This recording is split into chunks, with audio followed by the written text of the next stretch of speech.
ശ്രീ മമ്മൂട്ടി ഈ സിനിമയിലെ ഒരു പ്രധാനപ്പെട്ട കഥാപാത്രത്തിൽ ക്യാമിയോ എത്തുന്നു. വ്യാപക റോങ്. അങ്ങനെ പ്രചാരണങ്ങളുണ്ടായിരുന്നു. ഉണ്ടായില്ല. കേട്ടിരുന്നോ അത്? ഞാനും കേട്ടിരുന്നു. ആ.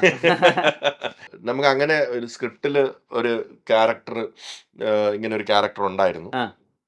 അതിനെ കുറിച്ച് പല ചർച്ചകളും നടന്നു. ആ. പക്ഷെ പിന്നെ നമ്മളത് ലാസ്റ്റിലേക്കാണ് ഷൂട്ട് ചെയ്യാൻ വെച്ചത്. ആ. ലാസ്റ്റിലേക്ക് ഷൂട്ട് ചെയ്യാൻ വെച്ച് പിന്നെ നമുക്ക് തോന്നിയത് അതിനകത്ത് സ്ക്രീൻ സ്പേസ് ഉം. അത്ര ഇല്ല. ഉം. അത്ര ഇല്ല.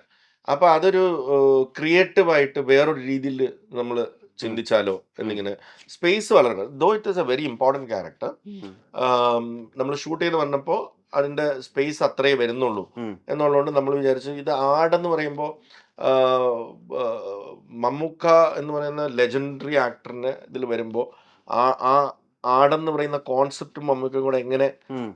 മാച്ചായി പോവും. മാച്ച് ആയി പോകുക, പിന്നെ അദ്ദേഹത്തോട് പോയി പറയുമ്പോൾ തന്നെ ഉം.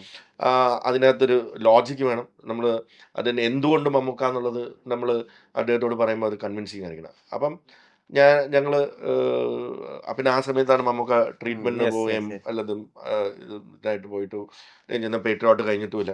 അപ്പം പിന്നെ അതിനെക്കുറിച്ച് നമ്മൾ ഉം. പെട്ടെന്ന് ചിന്തിക്കേണ്ട എന്നുള്ള രീതിയിലേക്ക് എത്തി. പിന്നെ വേറെ പല നെയിംസും ഉം. ഉം.